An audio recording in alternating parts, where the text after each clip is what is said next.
So yoga is super awesome for anyone who's pregnant, not pregnant, but prenatal yoga is pretty common, and it's become more common because it's so great for the mom for a number of reasons. So one reason is to become more flexible in the body, more in touch with what's happening with your body as you become or get further into your pregnancy, and starts to really open up the hips a lot to prepare for labor.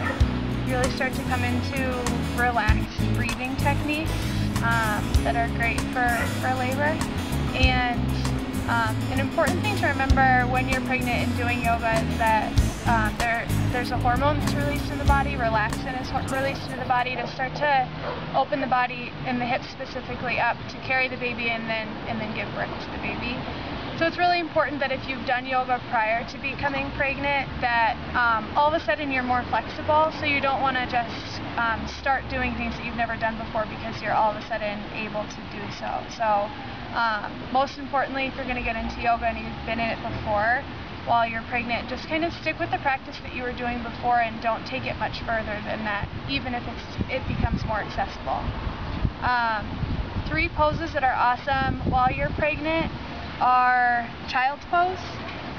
So toes are wide on, or knees are wide on the mat, big toes to touch behind you, and then arms reach forward, and then the forehead rests on the mat.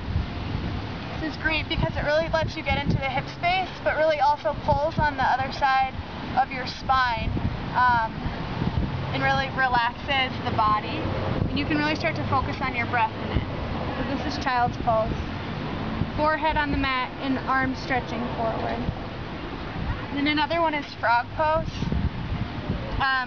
Feet come wide on the mat, and they can come wider and wider as you get further into your pregnancy, but heels make contact with the mat, or you can roll up a towel so that they can touch here, just like that. And then hands to heart center, and then use your elbows to push into the insides of your legs. And just kind of let your hips hang and sag heavy here. This will also feel really good in the hips. And then shoulders kind of roll together on the back. And the last pose that's great, they're all great, but another pose that's great is dead bugs pose or happy baby pose.